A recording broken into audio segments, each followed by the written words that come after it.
The Galactic Council chamber floated in the void between stars, a massive sphere of transparent alloy that reflected the light of 1,000 distant suns.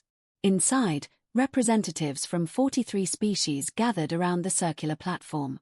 The air hummed with translated voices, each species speaking in their native tongue while neural implants converted meaning into understanding. Ambassador Thelkan of the Varathian Empire stood at the center podium. His 6 eyes gleamed with satisfaction as he addressed the assembly.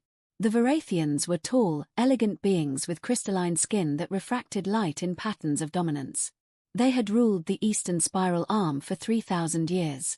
"The matter is settled," Thelkan announced. "The human world called Earth has been claimed by the Varathian Empire. Under Galactic Law Section 47, any species that abandons their homeworld for more than 2 cycles forfeits all territorial rights." Murmurs rippled through the chamber. The humans had been gone for exactly 2 cycles, 200 standard years. Their evacuation had been sudden and complete. Every human had boarded their fleet and vanished into deep space, leaving Earth empty and vulnerable. "They ran like cowards," continued Thelkan. "When the Kresh swarm approached their system, the humans fled without firing a single shot. They abandoned their birth world. By law, it is now ours." The Kresh delegate, an insectoid creature with mandibles that clicked rhythmically, rose to speak. "The humans were wise to run. My people would have consumed them entirely. But we did not pursue. They were not worth the effort." Laughter echoed through the chamber. Humans were known across the galaxy as the species that ran. They had joined the galactic community only 400 years ago, arriving in primitive ships with primitive weapons. They had been welcomed as juniors, given territory in the outer rim where nothing of value existed. But when the Kresh came, humanity vanished overnight. "The vote is called," Thelkan said. "All in favor of granting Earth to the Varathian Empire." 41 species raised their approval. Only the Mendari abstained. The Mendari were an old species, watchers who rarely involved themselves in politics. Their representative, a being of pure energy contained in a floating sphere, pulsed with an unreadable emotion. "It is done," Thelkan declared. "Earth belongs to Varathia." The chamber began to empty. Representatives filed out through dimensional portals, returning to their ships and their worlds. Thelkan remained, staring at the holographic display of Earth that rotated slowly before him. It was a beautiful world, blue oceans, green continents, white clouds. Resources beyond measure. And now it was his. He did not notice the small ship that appeared at the edge of the system. The ship was old, built in the early days of human spaceflight. It had no weapons visible on its hull, no shields that registered on any scanner. It drifted toward Earth like a ghost, its engines barely functional, its hull scarred with the marks of 200 years in deep space. Inside, a single human sat in the pilot's chair. His name was Marcus Webb. He was 11 years old. Marcus stared at the planet through the cracked viewport, his hands trembling on the controls. Earth looked exactly like the pictures his grandmother had shown him before she died. Before everyone died. He was alone. The last human in the Sol system. Perhaps the last human anywhere. The colony ship he had been born on had suffered a catastrophic failure 3 months ago. A chain reaction in the fusion cores. Everyone aboard had died in seconds, everyone except Marcus, who had been in the radiation-shielded garden pod when it happened. He had survived in that pod for weeks, eating stored food, drinking recycled water, watching his air supply slowly decrease. Then he found the old scout ship in the cargo bay. A museum piece his parents had restored as a hobby. It had enough fuel for one journey. Marcus had pointed it toward Earth and launched. Now he was home. Except home belonged to someone else.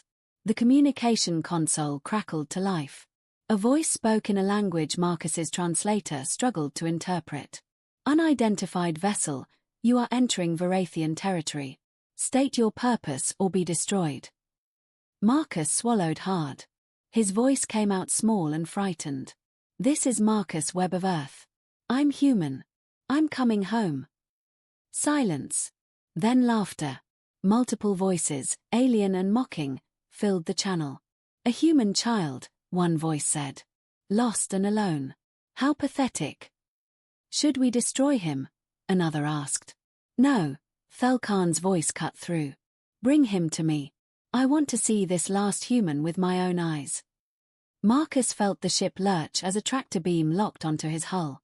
The old scout ship groaned, metal creaking as it was pulled toward the massive Varathian cruiser orbiting Earth. He closed his eyes and whispered a prayer his grandmother had taught him. He didn't know that his distress beacon had been broadcasting on an old human frequency for 3 months. He didn't know that someone had been listening. The Varathian cruiser Dominant Eclipse hung in orbit like a silver knife. Its hull stretched 3 kilometers long, bristling with weapons that could crack a moon. Inside, Ambassador Thelkan waited in his private chamber, a room of elegant curves and soft lighting designed to showcase his species' superiority. Guards brought Marcus in. The boy looked tiny between the 2 Varathian soldiers. His clothes were stained and torn. His face was gaunt from weeks of rationed food. But his eyes were steady as he stared up at Thelkan. A child, Thelkan mused, circling Marcus slowly. Tell me, little human, where are your people? Where did your cowardly species run to? Marcus said nothing. Thelkan leaned down, his crystalline face reflecting the boy's image a dozen times. You don't know, do you? They left you behind. Just like they left this world behind. Humans are very good at abandoning things. They didn't abandon Earth, Marcus said quietly. They were coming back. Laughter filled the chamber. Several Varathian officials had gathered to witness this amusing spectacle. A human child claiming his extinct species had plans. Coming back. Thelkan straightened. Where is your mighty fleet then? Where are your warriors? I see only you, one small, helpless child in a broken ship. They're coming, Marcus repeated. Thelkan's amusement faded. He gestured to a holographic display. Earth rotated in the center, surrounded by Varathian ships, 40 cruisers, each powerful enough to destroy cities. This world is mine now. Every ocean, every continent, every mountain. The Galactic Council has voted. Your people have no claim here. That's not fair, Marcus said. You can't just take someone's home. Fairness. Thelkan's voice turned cold. You speak of fairness. Your species joined the galaxy as primitives. We gave you space, territory, rights. And when the first real threat appeared, you ran. You proved yourselves weak. The weak do not deserve homes. Marcus's hands clenched into fists. We're not weak. No. Thelkan activated another display. It showed Earth cities, now occupied by Varathian colonists. Millions had already landed, claiming the empty buildings, the abandoned infrastructure. Your cities are ours. Your oceans are ours. Your sky is ours. What will you do about it, child? Marcus opened his mouth, but before he could answer, an alarm shrieked through the ship. A Varathian officer burst into the chamber. Ambassador! Unidentified vessels entering the system.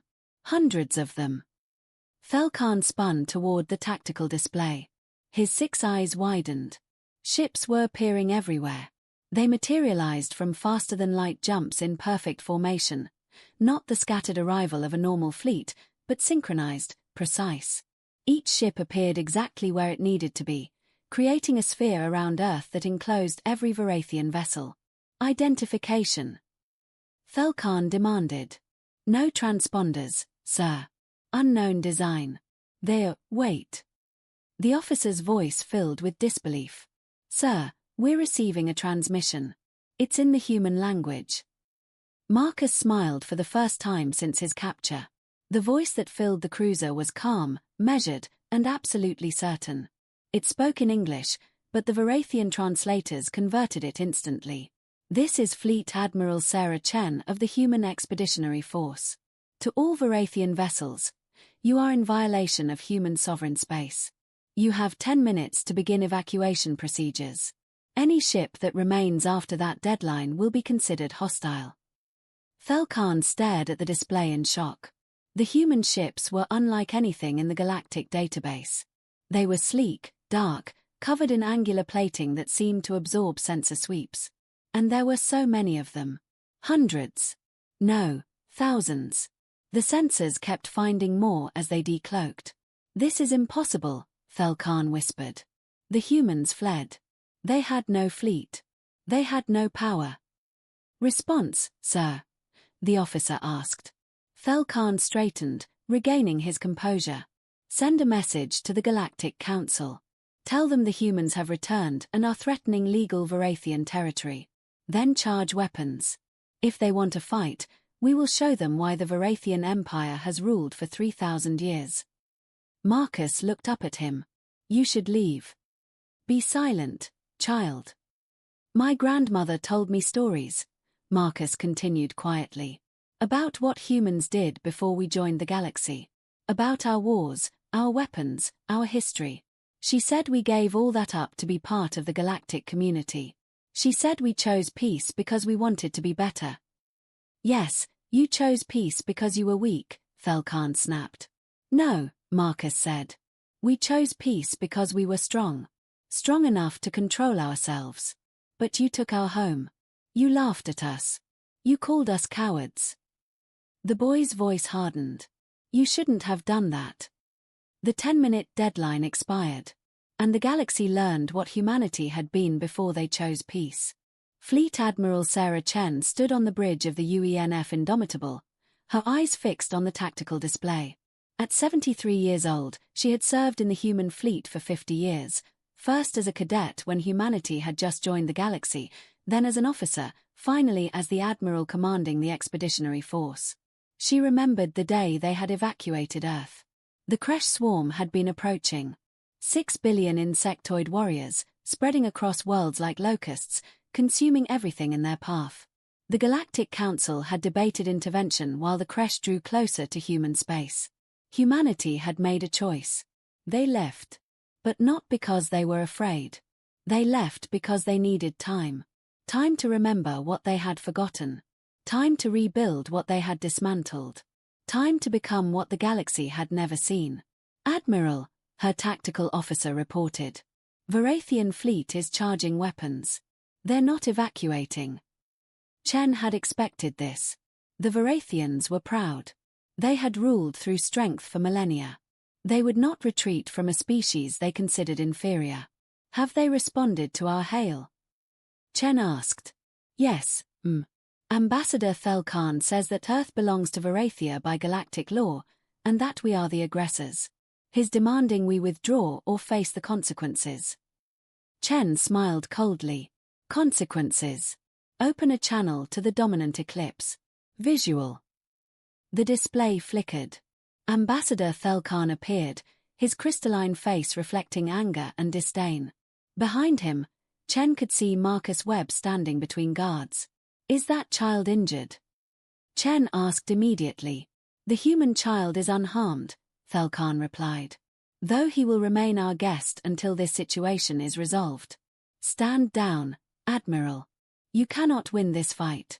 We have 40 cruisers, each more advanced than anything in your fleet.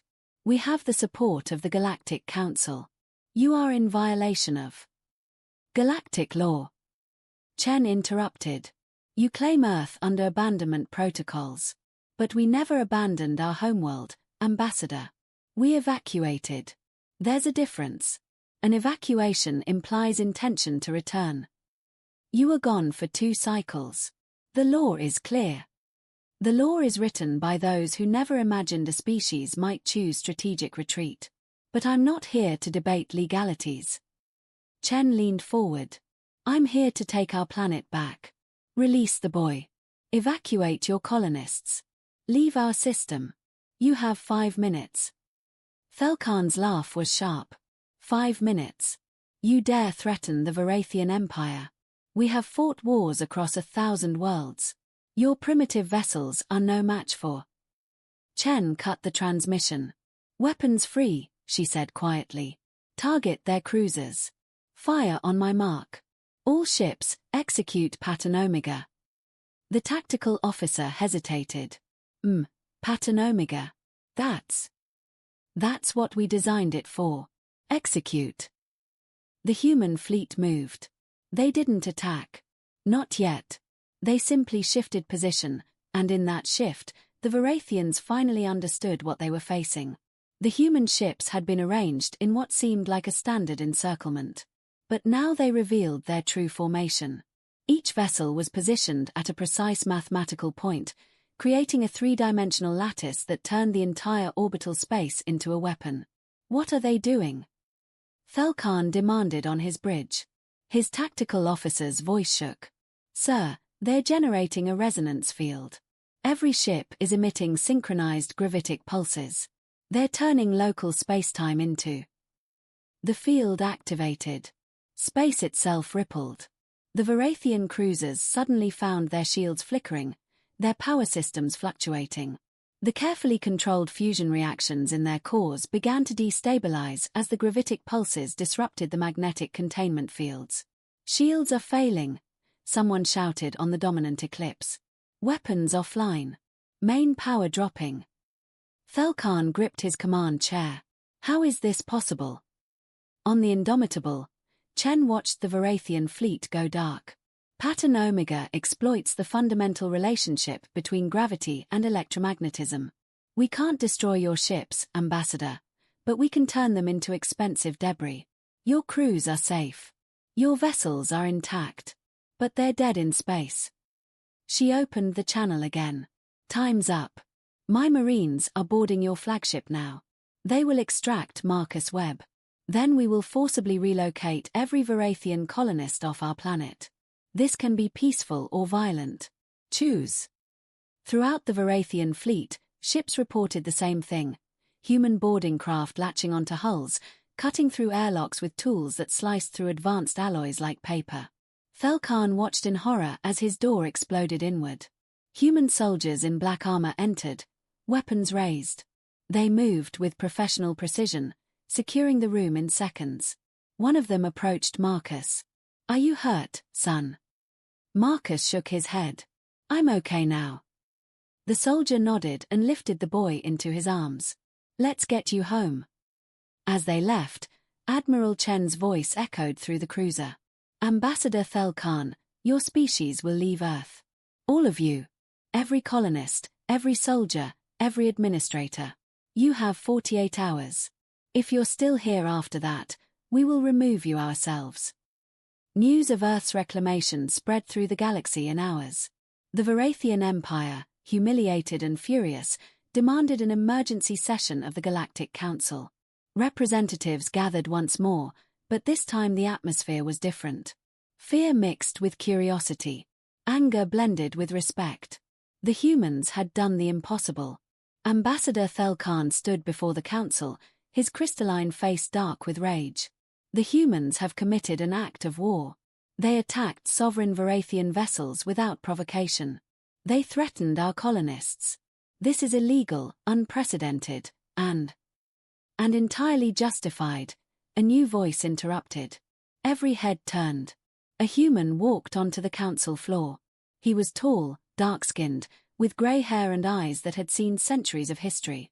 He wore a simple black uniform with a single insignia, a blue circle containing a white and green sphere. "Earth. I am Ambassador James Okonkwo," he announced. "I speak for humanity."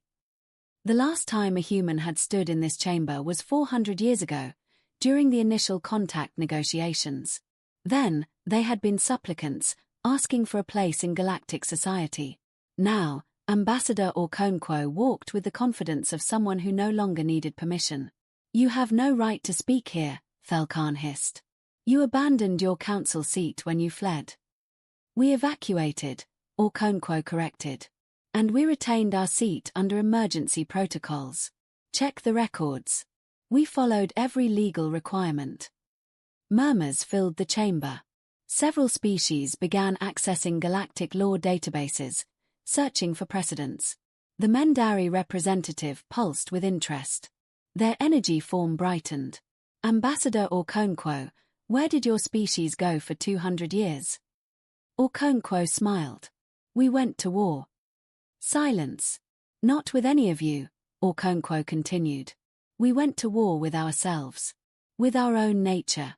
You see, when humanity first joined this council, we came as we were, a species barely 2 centuries past global warfare, still carrying weapons designed to destroy our own cities, still thinking in terms of conquest and domination. He activated a holographic display. Images appeared above the council floor. Human cities from 4 centuries ago. Primitive but recognizable. Then later images, evacuation fleets, millions of ships leaving Earth. We joined the galaxy hoping to become better. To learn peace from species like the Mendari, who had transcended violence. To learn wisdom from the Korthax, who had governed themselves for 10,000 years. We wanted to evolve beyond our violent past. Then why did you build a war fleet? Demanded the Kresh delegate. Because we realized something, Okonkwo said. Peace isn't the absence of capability. It's the choice to restrain it. We didn't need to forget how to fight. We needed to become strong enough to choose when to fight. He gestured, and new images appeared. Massive shipyards in deep space. Construction facilities orbiting dead stars. Factories built into asteroids. For 200 years, we've been building, training, preparing.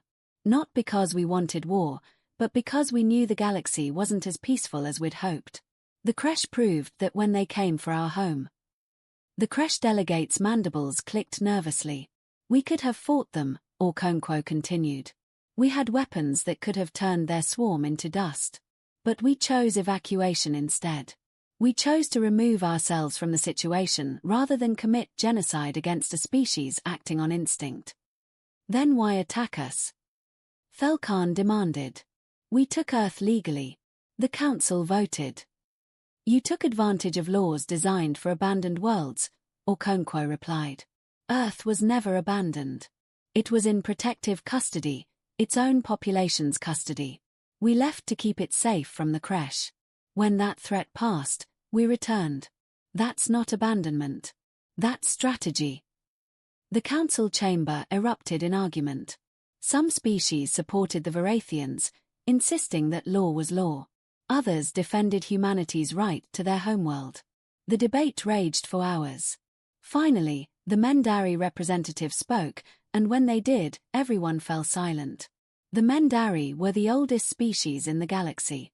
Their words carried weight. I have reviewed the evidence, the Mendari said.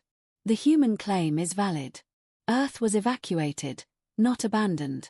Furthermore, the Varathian colonization was conducted with unseemly haste, suggesting they knew the legal ground was questionable. But the vote, Felkan began. The vote was based on incomplete information, the Mendari continued. Had we known the humans were maintaining claim and planning to return, many species would have abstained. I moved to reverse the previous decision. Earth belongs to humanity. The vote was called. This time, 39 species supported humanity. Only the Varathians and their closest allies opposed. Felkan stood rigid with fury. This is not over. The Varathian Empire does not accept this decision. We will not be humiliated by primitives who hide for 2 centuries and return with stolen technology. Stolen. Okonkwo's voice turned cold. Ambassador, every technology in our fleet was developed by human scientists, built by human workers, deployed by human strategy. We stole nothing. We created. He stepped closer to the Varathian. Your empire ruled for 3,000 years because no one challenged you. But we're not afraid of you. We're not afraid of anyone. Not anymore. The message was clear. Humanity had returned, and they had returned as equals. Or perhaps as something more. Marcus Webb stood on the surface of Earth for the first time in his life. His feet touched grass, real grass, not the synthetic kind grown on colony ships. The sun warmed his face. The air tasted like nothing he'd ever experienced, rich, complex, alive. Admiral Chen stood beside him. She'd taken personal responsibility for the boy after his rescue, recognizing in him something the galaxy needed to see. A symbol. The child who came home. What do you think? Chen asked. Marcus was crying. It's beautiful. My grandmother told me stories, but I never imagined. She would be proud of you, Chen said gently. You came home when everyone said it was impossible. Behind them, The human recolonization was proceeding rapidly. Ships descended every hour, carrying the billions who had spent 2 centuries in deep space installations, on artificial habitats, in converted asteroid stations. They came home to a world that had healed in their absence. Forests had reclaimed cities. Rivers ran clear. The planet had thrived without them. Now they would live here again, but differently. Carefully. As guardians, not conquerors. The moment of peace shattered when the alarms began. Chen's communicator flashed emergency red. She answered immediately. Report. Admiral, we have a situation at the outer system. Multiple contacts emerging from FTL. Massive biosignatures. It's the creche. Chen's blood went cold. How many? Initial count shows 3 billion individual units, and they're heading toward Earth. The creche had returned. The creche were not evil. They were instinct given form. Each individual was barely sentient, but together they formed a collective intelligence driven by one purpose: consume and reproduce. They had evolved on a harsh world where only endless expansion meant survival. Now they spread through the galaxy, devouring resources on empty worlds, occasionally clashing with species foolish enough to stand in their path. 2 centuries ago, they had come to Sol System looking for resources. They had expected to find an empty asteroid field and a few rocky planets. Instead, they found Earth, a garden world teeming with organic material. The humans had evacuated before the creche arrived. The swarm had scoured the system, finding nothing worth staying for, and moved on. But now they had detected human biosignatures. Billions of humans, all in one place. The creche swarm accelerated. Fleet Admiral Chen stood on the bridge of the Indomitable, watching the tactical display with cold calculation. 3 billion creche warriors, each the size of a human, each capable of surviving in vacuum, each expendable to the collective intelligence guiding them. Against them, the human fleet, 12,000 ships, and a world full of civilians who had just come home. Options, Chen demanded. Her tactical officer pulled up projections. We can engage them at the outer system, try to whittle down their numbers. But there are too many. Even with our weapons advantage, they'll reach Earth eventually. Evacuation. Not enough time. We have 2 billion people on the surface. It would take weeks to evacuate them all. Chen studied the numbers. 2 centuries of preparation, and they'd walked right back into the same situation. Except this time, there was no evacuation option. This time, they had to fight. Send a message to all human vessels, Chen said quietly. Battle formation Thermopylae. We hold the line at Earth. No retreat. No surrender. Thermopylae. The ancient battle where 300 Spartans held a narrow pass against a Persian army of thousands. They had died, but they had proven that courage and position could overcome numbers. Humanity would do the same, but with better odds. All ships, move to defensive positions. Create a shell around Earth at lunar orbit. Overlapping fields of fire. Nothing gets through. The fleet moved into position. 12,000 ships formed a sphere around humanity's homeworld. Each vessel was smaller than a creche bioship, but each carried weapons that could sterilize a continent. The creche came like a wave of living darkness. Their bioships were hideous things, pulsing masses of organic material shaped by evolutionary pressure into crude vessels. They had no technology, only biology. No tactics, only instinct. They would swarm the human ships, overwhelm them with numbers, tear them apart with claws and teeth and acid. They had destroyed civilizations this way. Chen watched them approach. All weapons ready. Fire on my command. The creche entered range. Fire. Space erupted in light. Human weapons were designed for precision and efficiency. Directed energy beams that could cut through armor plating. Kinetic projectiles that struck with the force of nuclear weapons. Fusion warheads that burned hotter than stars. But the creche didn't care about losses. For every bioship destroyed, 10 more advanced. They absorbed fire, took casualties, and kept coming. The battle became a slaughter. Not of humans, of creche. But still they came. They're adapting, the tactical officer reported. Some bioships are developing reflective surfaces. Others are secreting ablative materials. Evolution in real time. The Kresh swarm was learning, changing, improving as it attacked. Chen smiled grimly. Then we adapt faster. All ships, switch to kinetic weapons. Target their propulsion organs. Make them drift. The human fleet adjusted instantly, demonstrating the coordination that came from 2 centuries of training. Now instead of trying to destroy the bioships, they crippled them, leaving them alive but unable to maneuver. The Kresh swarm began to slow as disabled bioships created obstacles for those behind them. But still, some broke through. 20 Kresh bioships penetrated the human defensive sphere. They were damaged, bleeding, dying, but they had enough momentum to reach Earth's atmosphere. On the surface, Marcus Webb watched the sky turn dark as the bioships began atmospheric entry. They looked like falling stars, except stars didn't scream. The Kresh ships emitted sounds that made humans clutch their ears in pain, not noise, but psychic pressure. The collective will of billions focused on survival. "Everyone to the shelters," someone shouted. But Marcus didn't move. He watched the sky, remembering his grandmother's stories. She had told him about the old wars, about humanity's capacity for both terrible violence and incredible heroism. She had told him that humans were never more dangerous than when protecting their homes. The first bioship crashed into the Pacific Ocean. The impact created a wave 50 meters high that began racing toward the coast. The second landed in the Amazon, crushing kilometers of forest.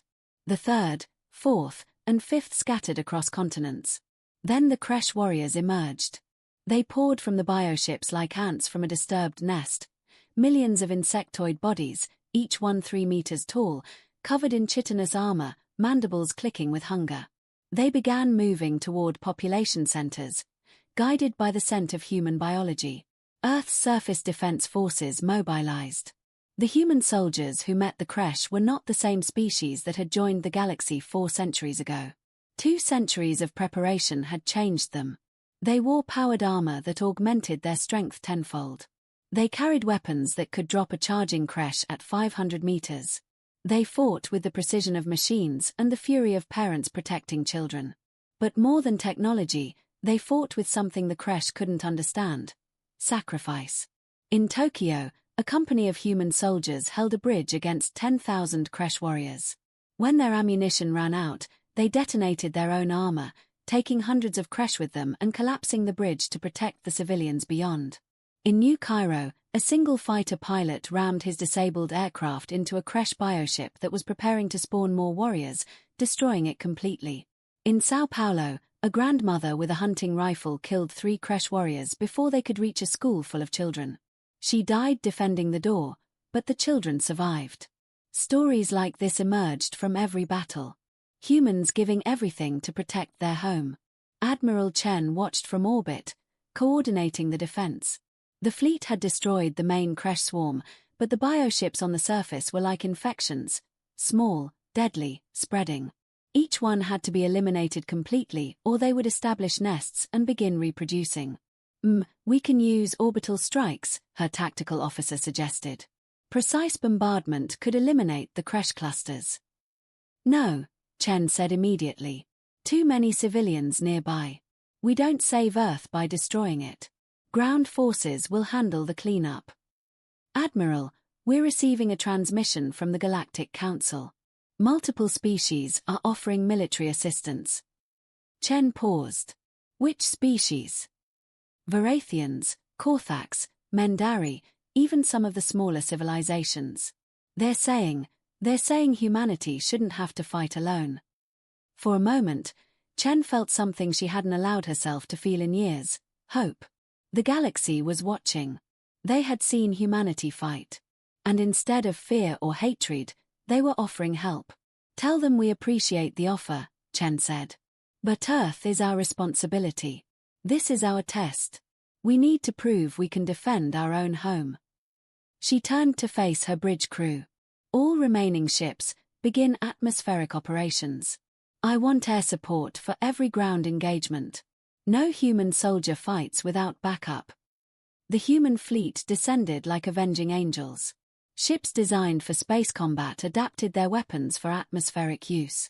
Energy beams became precision strikes that could eliminate Kresh warriors without harming surrounding structures. Kinetic weapons became surgical tools, dropping tungsten rods onto Kresh clusters with meter-level accuracy. The battle raged for 18 hours. Slowly, inevitably, the tide turned.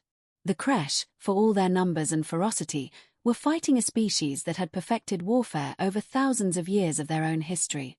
Humans didn't just fight, they strategized, adapted, coordinated across entire continents with split-second precision. The last Kresh bioship was destroyed in the Australian outback.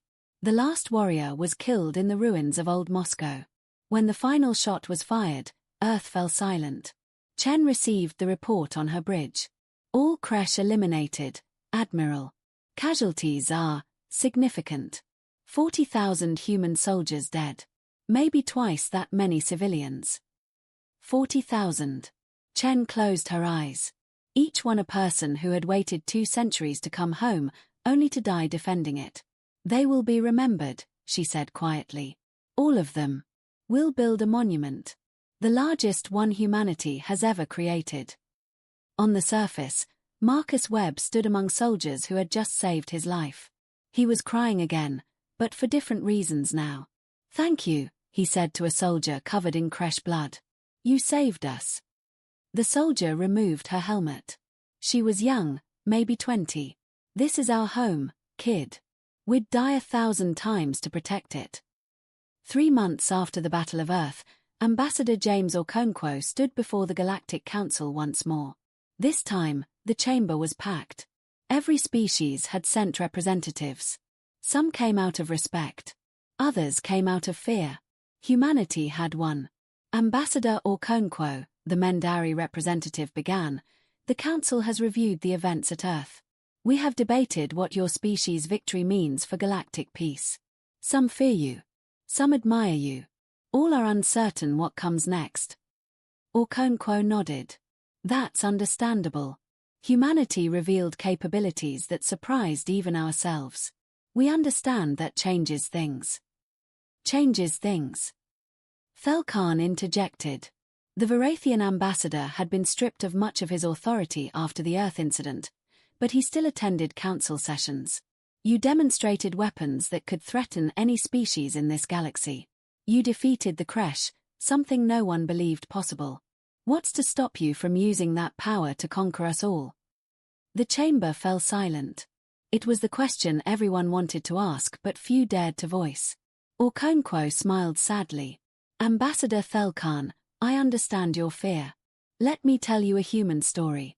2,000 years ago, one of our nations developed weapons so terrible they could destroy our entire planet. For decades, multiple nations possessed these weapons. Everyone expected war. Everyone expected extinction. He paused, letting the translation devices work. But we didn't destroy ourselves. We came close, so close that the fear of extinction changed us. We developed diplomacy. We created agreements. We learned that the only way to survive was to choose restraint. That was before you had power, Thelkan argued. Now you could dominate the galaxy. Why would you choose otherwise? Because we've seen what happens when power goes unchecked, Okonkwo replied. We've lived it. We've suffered it. And we chose to be better. He activated a holographic display. The human fleet you saw at Earth represents our full military capability. 12,000 warships. That's everything we have. We could have built more, but we chose not to. Murmurs filled the chamber. Why? Asked the Korthax delegate, a being of interlocking geometric crystalline structures. Why limit your power? Because unlimited power corrupts, Okonkwo said simply. We built enough to defend ourselves and to help others if needed. But we deliberately stopped there. We created checks and balances. No single human can order our fleet to attack. It requires consensus from our entire government, a government that represents 8 billion individuals, each with a vote. He gestured and the display changed, showing human worlds scattered across several systems. We're also sharing our technology. Not our weapons, not yet, but our medical advances, our agricultural techniques, our energy solutions. We're offering this freely to any species that wants it. Why would you do that? Thelkan asked suspiciously. Because a galaxy where everyone prospers is safer than one where some species dominate others, Okonkwo replied. We learned that lesson in blood on our own world. We won't forget it. The Mendari representative pulsed brightly. Ambassador Okonkwo, humanity has impressed us all. Not just with your military capability, but with your wisdom. The Mendari would like to propose something unprecedented. Every species leaned forward. We propose that humanity join the Galactic Council not as members, but as mediators. When species have disputes, when wars threaten to break out, when injustice occurs, humanity will be called to investigate and recommend solutions. You will have the authority to enforce these solutions if necessary. The chamber erupted. Some species shouted approval. Others protested loudly. You're making them galactic police, someone yelled. No, the Mendari corrected. We're recognizing what they already are, the species willing to fight when necessary and wise enough to stop when possible. They proved this with the creche. They could have exterminated the swarm completely, but they stopped once Earth was safe. They showed mercy to an enemy that showed them none. Okonkwo held up his hand. The Mendari honor us, but we need time to consider this. Humanity has just reclaimed our homeworld. We have dead to bury, cities to rebuild, lives to heal. Before we can help others, we must help ourselves. Of course, the Mendari agreed. But know that the offer stands. The galaxy needs what humanity has become. The session ended, but as species filed out, many. Humanity thanks this council for trusting us with greater responsibility. We accept the role of mediators not because we seek power, but because we've learned that the strong must protect the weak, the wise must guide the foolish, and those who have suffered must help others avoid the same pain. She paused, looking at each species representative. We're not perfect. We make mistakes. We have our own problems, inequality, injustice, conflict. But we work on them every day.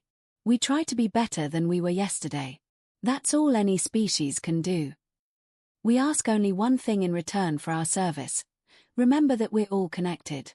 Every species in this galaxy shares the same stars, breathes the same elements, lives in the same universe.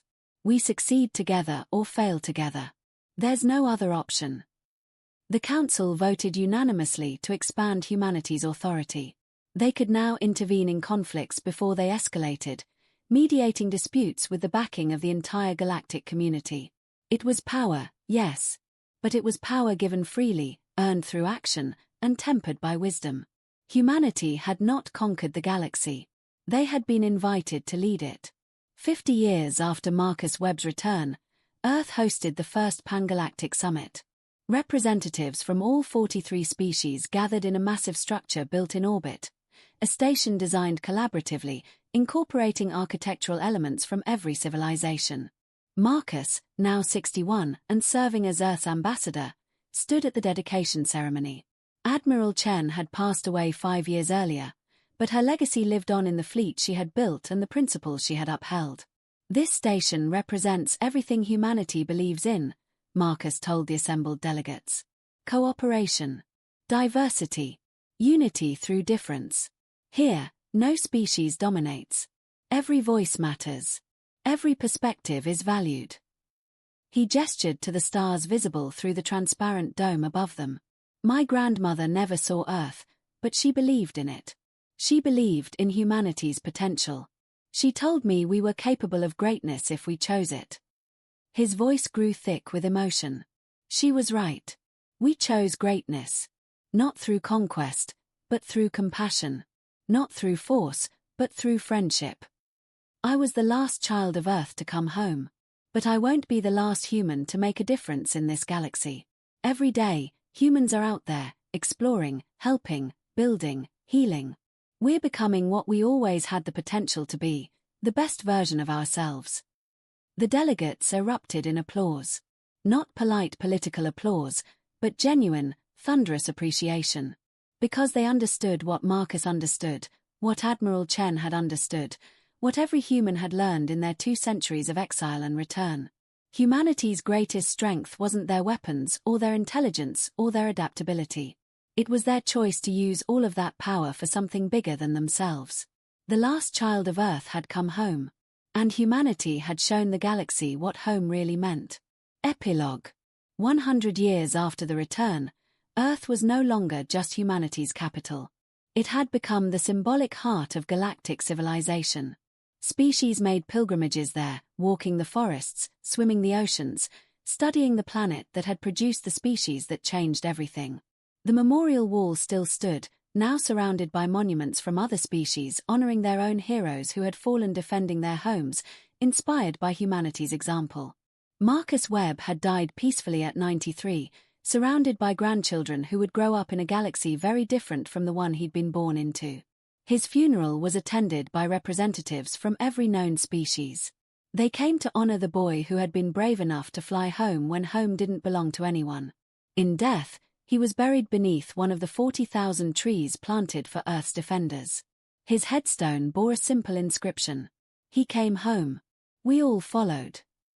The human fleet, now 15,000 ships strong, patrolled trade routes and protected vulnerable species. They had stopped 3 wars, prevented 2 genocides, and rescued countless civilizations from disasters they couldn't handle alone. But they had never conquered anyone. They had never subjugated anyone. They had never forgotten the lesson learned in 2 centuries of exile. Power without wisdom is just tyranny with better weapons. And so humanity thrived, not as conquerors, but as guardians. Not as rulers, but as protectors. Not as masters, but as friends. The galaxy had underestimated them once. No one would make that mistake again. But more importantly, no one wanted to. Because the humans had proven something that no other species had managed in 10,000 years of galactic history. That the strongest civilization isn't the one that can destroy all others. It's the one that can defend them all. And in the end, that made all the difference. Approached Okonkwo privately. They asked about trade agreements, defense pacts, cultural exchanges. Humanity had arrived as equals, but they were being treated as leaders. Marcus Webb stood at the memorial 6 months later. It stretched across a valley near where old New York had been, a massive wall of black stone engraved with 40,000 names. The soldiers who had died defending Earth. Behind the wall, 40,000 trees had been planted, one for each fallen defender. Admiral Chen stood beside him. She had retired from active service to become Earth's defense coordinator. Her hair had gone completely white since the battle. Do you ever regret coming back? Chen asked the boy. Marcus, now 12, shook his head. No. This is home. It was worth fighting for. Even knowing what it cost. Especially knowing what it cost. Marcus touched the wall, his fingers tracing a name. My grandmother used to say that anything worth having is worth protecting. She was right. Chen smiled. She raised you well, even if she never met you. She's why I came back. She told my mother stories about Earth. My mother told me. And I told everyone on the colony ship. Marcus's voice grew stronger. We all knew Earth was special. Not because it's beautiful or because it's our birthplace. Because it's the place that made us what we are. He turned to face Chen. What will you tell the council? About the Mendari's offer. What do you think we should do? Marcus thought carefully. I think we should help. Not because we're the strongest, but because we know what it's like to be weak. We know what it's like to be afraid. We know what it's like to lose our home. That makes us better at understanding others. Chen laughed. You sound like an ambassador already. I just want to make sure this never happens again, Marcus said. No other kid should have to fly home alone wondering if there's anything left. Then that's what we'll do, Chen decided. We'll accept the Mendari's offer. We'll help species in trouble. But we'll do it our way, with compassion, not conquest. She placed a hand on Marcus's shoulder. And someday, when you're older, maybe you'll be the one doing that helping. Marcus looked up at her. Really? Really? You're a symbol, Marcus. The last child of Earth who came home. The boy we fought for. Your story matters. It reminds us why we fight, not for territory or power, but for the people we love. 10 years later, the galaxy had transformed. Human mediators were present in a dozen systems, helping resolve conflicts that might have become wars. Human medical teams were eradicating diseases that had plagued species for millennia. Human engineers were building infrastructure on worlds that had been ignored by the richer civilizations. The Varathian Empire had shrunk, their dominance challenged by a new galactic order based on cooperation rather than strength. Ambassador Thelkan had retired in disgrace. In his place, younger Varathians emerged who saw humans not as threats but as partners. The Kresh had been driven back to their home system. But instead of exterminating them, humanity had established a containment zone. Human scientists were studying the Kresh, trying to understand their biology, hoping to find a way to coexist. It was slow work, but humans were patient. On Earth, Marcus Webb stood in a university classroom teaching xenobiology to the next generation. He was 22 now, tall and confident, but he still remembered the frightened 11-year-old boy flying home in a broken ship. His students asked him the same questions everyone asked. What was it like? Were you scared? Did you think you'd survive? Marcus always told them the truth. I was terrified. I thought I'd die alone. But I came home anyway, because some things are worth the risk. Then he'd show them images of Earth, the forests, the oceans, the cities rebuilt with careful attention to environmental balance. This is what we fought for. Not just the planet, but the idea that home matters. That belonging matters. That we're worth protecting. His students would nod, understanding. They were the generation that would inherit the stars. The children born after humanity's return, raised with the knowledge that their species had been tested and had prevailed. But Marcus always ended his lectures with a warning.